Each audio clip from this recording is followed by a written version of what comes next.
Welcome to Internal Comms Pro, the podcast. This season, we are featuring experts who are on the field with you, helping you navigate the current world of internal communications.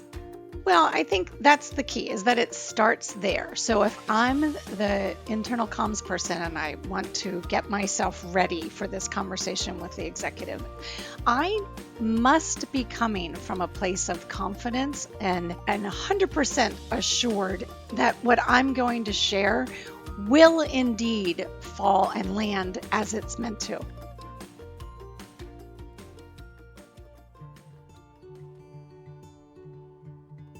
You know, when it comes to being a communicator, it's no surprise that the one thing we're constantly working with are words. Of course, we're constantly using words to craft our stories for various audiences. It's basically our second nature. But what if in the midst of using our words day in and day out, we've accidentally developed some bad habits in the way we communicate with others? Our guest today is Terre Short, the CEO of Short Group, and the author of the book, The Words We Choose.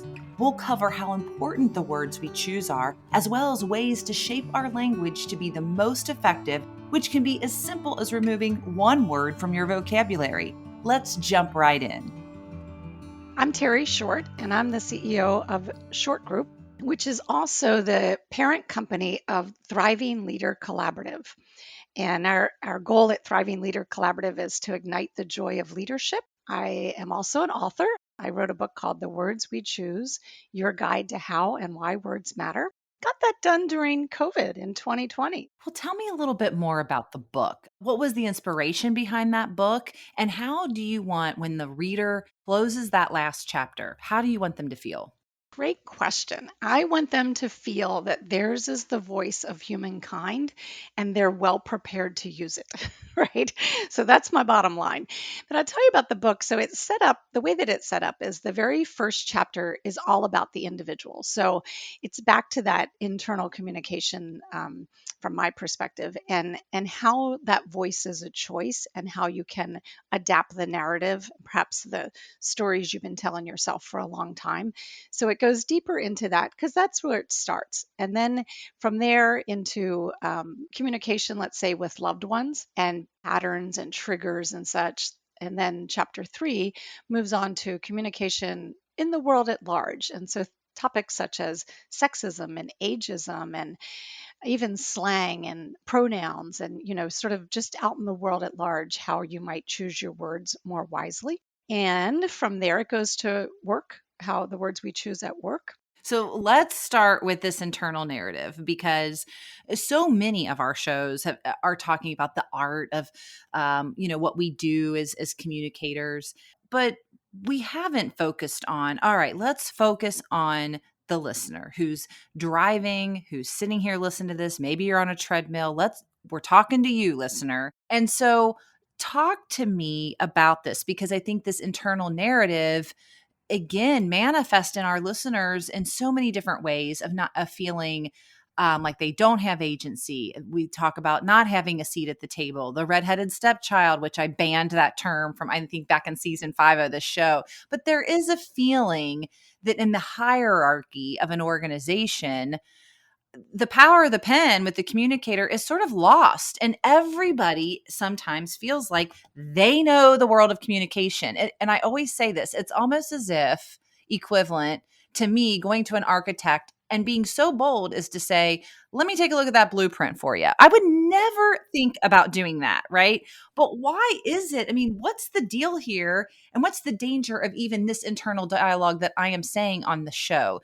Talk to me about this internal dialogue piece. Well, I think that's the key, is that it starts there. So if I'm the internal comms person and I want to get myself ready for this conversation with the executive, I must be coming from a place of confidence and 100% assured that what I'm going to share will indeed fall and land as it's meant to. So what happens is the internal narrative negates that, or it at least questions it. So I might think to myself, well, I'm just the the comms manager. I think this is going to be enough. I think I've gotten this right. So I've just shared with you some very limiting words.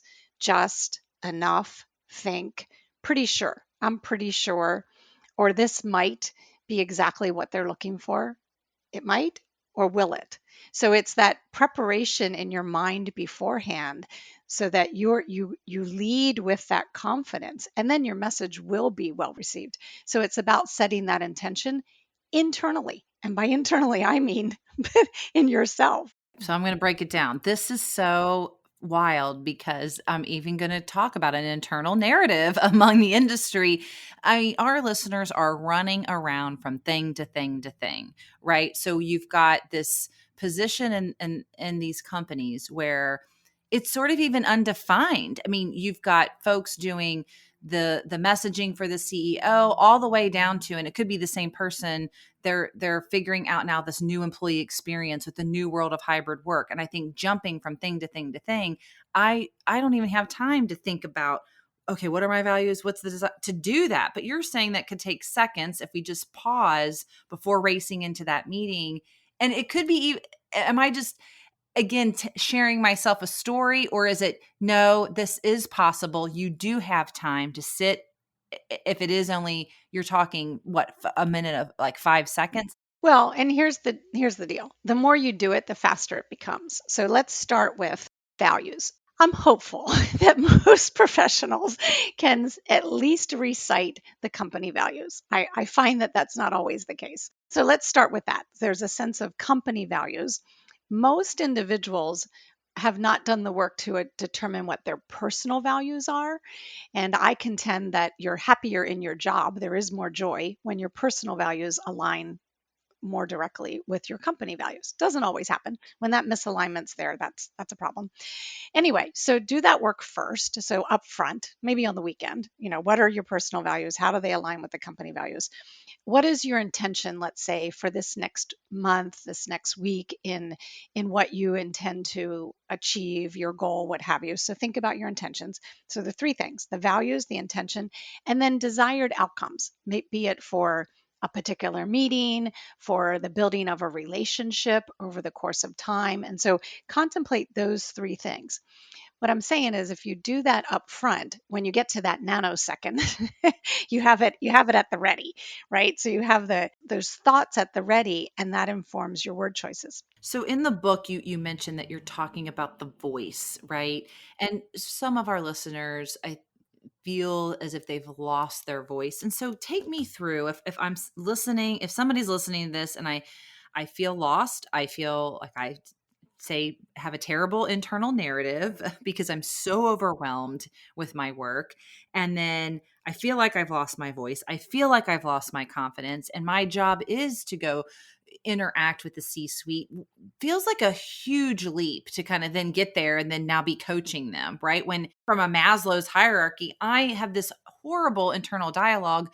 What are some steps? Where do I begin? How do I close the gap to where I can confidently walk in, have my stuff together, do the nanosecond thing that you talked about? Do you have any thoughts on, all right, when you say you can get that confidence, how do I get it? That's a great question. So there are two parts to this. One is I would start with a reframing, which will help the right words bubble up. So when I say reframing, so that's a serious pause, longer than the nanosecond. So pause long enough to identify three things: what's positive, what you've learned or will learn, and how you will react or respond. So when I say what's positive, what's something that good that's come out of this, whether it's a situation or something that you're about to do or a decision that's been made in the company that maybe you're not fully behind. How will this change your situation, or how does it align with my values? What will be different that I can celebrate? What are the benefits to others? So tease out all the positives. You can ask yourself lots of questions to tease out the positives. Even personally, it might not be about a situation. It might be about your role and your position now and where you are. What are the positives? What have you learned or will you learn? And what's this What's this situation or this event telling me about myself? How will this enable me to grow? Those types of learning questions. And then, based on the answers to what's positive and what you've learned, then you can decide, based on what I've discovered, how will I react or respond? How aligned is my response to my intention and my values? So same back to intention, values, and how will curiosity and awareness inform my response? So that reframing, I believe, should happen first. So what else you got for us on maybe some words or phrases? We need to come up with like the top 10. That would be a good thing to put in but give us a few that you see all the time. So think about what your go-to phrases or words are and then change them up. But I'm going to tell you two more that I hear all the time. Well, during COVID, the heat of COVID, I heard if a lot. Everyone changed to if. If we ever get to travel again, if we return to the office, if I see my grandchildren or what have you. The world was filled with ifs. Not helpful.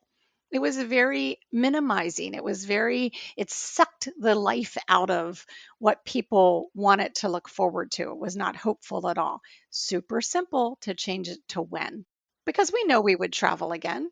We know we would return to the office. So when? So when is hopeful. It's assertive. It provides a future look, a direction, right? So most of the time you can change up if when you hear yourself saying, well, if we meet our goals, when we meet our goals, right? And so that's one. And then the second one that's a switch out, let's say, is but severs, it cuts the conversation off, whether I'm saying it myself or I'm listening to you and I, allow you to say something and then I lead with but. You say X and then I say but this and that. I've just severed and negated what you said. But I can do it to myself too. I can go in to talk to the executive and say, well, I just wanted to share an update about what our team's been working on, but we'll really have to look first at the timing of this. There's no reason to use but. I've severed. I've said I've got a seemingly important thing to say. I minimized it because I said just. But if I hadn't said just, I have this important thing to share with you. But so I'm not cutting it in half and saying I'm qualifying in some way. Whereas if I said I have this important thing to share with you, and we will immediately want to look at how the timing will be affected. It extends, and literally adds to the conversation and extends it to offer end instead of but. We'll continue our conversation with Terry after a brief message from our sponsor, Circle.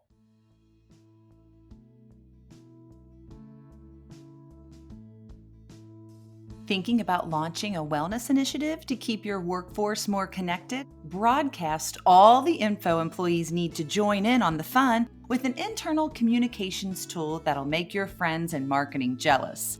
With the Circle Broadcast Suite, you can launch your health initiatives across your most important employee channels at the push of a button. You can even keep track of the crazy amount of engagement through a custom dashboard that you can link share with your team. Head over to circle.com/ICP. That's CERKL.com/ICP to see how Broadcast is the place to launch and measure your internal comms initiatives all in one platform. Welcome back. Now that we've covered the importance of our words and how we can tweak our vocabulary, we need to know how we can break our old habits and start bringing this new way of speaking into our companies. Terry will explain how to keep yourself and others accountable, as well as some on-the-field examples of this vocabulary change and process. Let's jump back in. I use all these words. This is enlightening. I need like a accountability group to cut me off every time or like a button, like a horn every time I say this is crazy. And so you provide a good example of what your listeners can do. So someone hears Sarah, and Sarah, I have to tell you, oftentimes when I'm doing podcast, I do hear the moderator the host say something, and I'll say sometimes, tell me why you just chose such and such word. right? And I'll say, well, that's a good example. Tell me why, or tell the listeners why you chose, what have you, because I'm forcing the pause then, right? And the reflection. And so that's what your listeners can do. So you listen to the executive and they offer um, that we ought to do such and such, or that they're pretty sure. And they very easily could say, tell me why you chose pretty sure.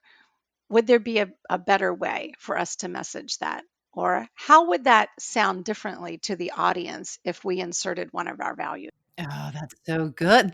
Our listeners are gonna be rock stars. I love this. Okay, repeat it again. So let me give this coaching first. So when you're communicating, stay away from why. Not even tell me why. So you want to form your questions starting with what, how, or tell me. And the reason for that is when you offer why, it implies judgment. Why did you choose that word? Because now when I say it to you that way, it sounds like, because it's certainly not the one I would have chosen. Tell me what the effect of offering pretty sure as the preface to that statement, what the impact might be or what have you. And I wonder how the listeners might be influenced if we changed it up and used one of our values, or if we wove it in one of our values in that communication. So that's how the coaching would go. Or the person says something and your antenna goes up because you've just listened to this podcast and you think, oh, this they use one of those words.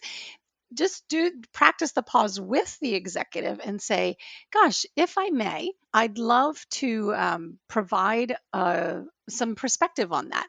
So when I hear X, what it makes me think of is Y, that we're not certain we're going to make our goals or what have you. I wonder. So come from a place of curiosity. When you use how, what, and tell me, you're coming from a place of curiosity. I wonder how the impact would be different if we wove in this value or if we said it in this manner. What are your thoughts on that? Or how does that resonate with you? So tell me about the language of okay, we're talking about the C-suite. Okay, before we go to fellow workers, talk to me about the blind spots that we might have as internal communicators when we're walking in that door to coach. What are things that you've uncovered or ahas have you been as you've been coaching executives that you could glean and maybe give us some insight to position us, in a way that they will hear us and that it will be favorable and move the company along to be aligned with its values. I do. So that's so funny that you asked me that question because I had written a note right at the end of my sheet here that I wanted to weave this thought in. And, in the event that you didn't ask me, I was going to weave it in anyway. So you must create a feedback loop. Okay. So there are a couple things about that. First, now I'm going to assume that you've practiced the pause, you have your intention, your values, your outcomes all lined up before you go into the meeting. Now, what are your ways to create a feedback loop? So if it's just yourself and the one other person, you're pretty limited there, right? Now you have choices there too. You could say what you came to say, and you could say at the end, part of my desired outcome here was that we would agree on such, or that I was able to easily and clearly express the needs of the such and such team. I'd love some feedback on how I did. So you could seek feedback from the individual. If it's only one other person, the other option is and I always recommend this, when you're through with the conversation, you practice the pause afterwards, just walking back to the office or just settling back in after turning off the Zoom, and you assess, what did I do particularly well? What might I have done differently? In order to be more aligned. Like, did I hit it? Did I hit my intentions, values, outcomes? And if not, why not, and how could I do that differently, right? So have that assessment, because that's how you learn. If you just go in and you do what you do and you never assess the success rate, then you're going to do it the same way the next time and over again and expect a different result. Definition of insanity, right?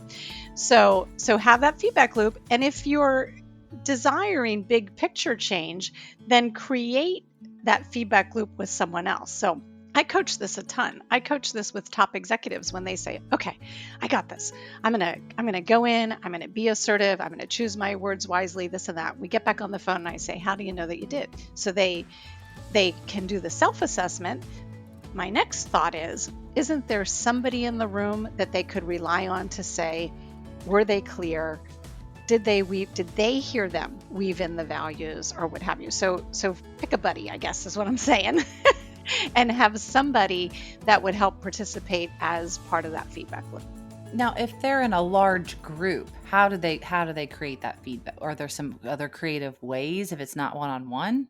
If it's a large group, pick one person in that group. And if I'm that one person, I'd like to know in advance, right? So you would say to me, Terry, this is a particularly important meeting.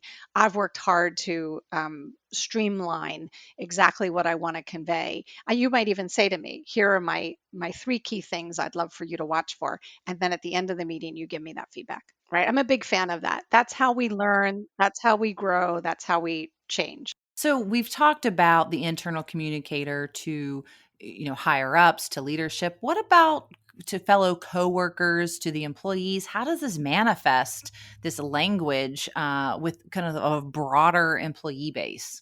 Again, feedback loops. So let's say you're creating a town hall or a communication that's going out. Find a way, even if it's a focus group, a smaller group, find a way to seek feedback about, did you nail the messaging? Did it resonate? That's the piece that's often missing, particularly as you said earlier, people are spinning, they're churning out the work and things are changing so quickly, and they're pivoting to the point of spinning around the circle. Right, not just a pivot. And so that's hard, and it's what falls by the wayside when we get super busy, is that any kind of feedback loop. So that's what I would say, is build it in with colleagues. So I'm scared now, Terry. I'm getting ready to hop into a meeting with my entire team. We're going to do values. And I'm worried if I say, okay, team, these are our values. We're going to break into groups and we're going to talk about what these values look like and what they don't look like. What if no one says anything? I mean, you get this moment where you ask a question and there's crickets. What do I do? You go back to your what or how or tell me. So first of all, allow the crickets. So as a coach, I find that very difficult. I'll ask a question of a client and I literally have to sit on my hands. You can't see me right now, but I speak with my hands. They're always moving. And if I sit on them, I'm not compelled to say so much.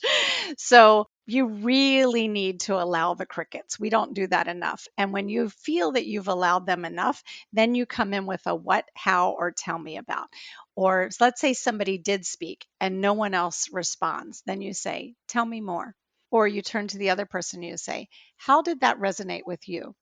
Or what component of what Gina said do you feel most strongly about? Or how has the values part could be tied to, how do you see this value showing up in our workplace? Tell me a story that exemplifies one of our values. Like, so bring it to life. What happens, Sarah, is that we want to say, why are we, this is why are we not seeing more people aligned with our values? Or why do you think individuals on the team don't even know what the values are? So that serves very little purpose to dig into that. It's the answers lie in the digging into what and how, and relating it to the actions and the behaviors. Such powerful questions. So, is there anyone as we wrap up that you've seen that we can watch that does this so well? I mean, everyone buy the book. We're all going to do that. But beyond that, who is a master? I mean, you're talking really about the art of a mix, it feels like, with leadership and facilitation, which is so different than presenting. There is a big art to this, wouldn't you say? I'll give you one example. And this is in the book actually, so I know I can share it.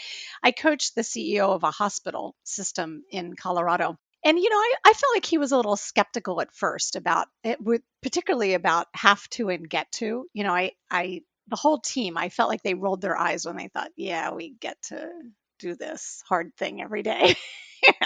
you know, I could feel it. But he made a commitment. He said, I'm gonna change this up, because if I speak in terms of get to, that represents that I fully understand and I own it. And he started doing that, Sarah. He turned the morale of that facility or those facilities around in less than a year. And he walked up to people and said, tell me, how you got to, or how you get to, if it's in the present tense, display one of our values today? How did that play out? And he started asking these powerful questions, and weaving in the values and speaking with, purposefully choosing words that represented what he owned, like, for example, the get to part, turned the morale around. And so would be my shining example. I'll end with a quote by Tom Kenyon, who says, "We are creating the world by how we speak to each other." So not to make it, not to end on such a heavy note, but I said earlier, yours is the voice of humankind. It's true. And there are 8 billion souls in this world. So think about the power of your voice and be very intentional with it. Never underestimate the power of your words. Even if you've been a communicator for a while, it never hurts to try something new with the way you speak. You never know, with a small tweak and a person to hold you accountable, new doors could start to open. A huge thank you to our guest, Terry Short, for joining us today. If you would like to learn more about her book, you can find that information in our show notes. Internal Comms Pro, the podcast, is produced by the Internal Comms Pro Collective and proudly supported by the Circle Broadcast Suite, an entire suite built for internal communicators. Learn more at circle.com. And don't forget to visit www.internalcommspro.com/show notes for our free resource guides. Thank you for listening.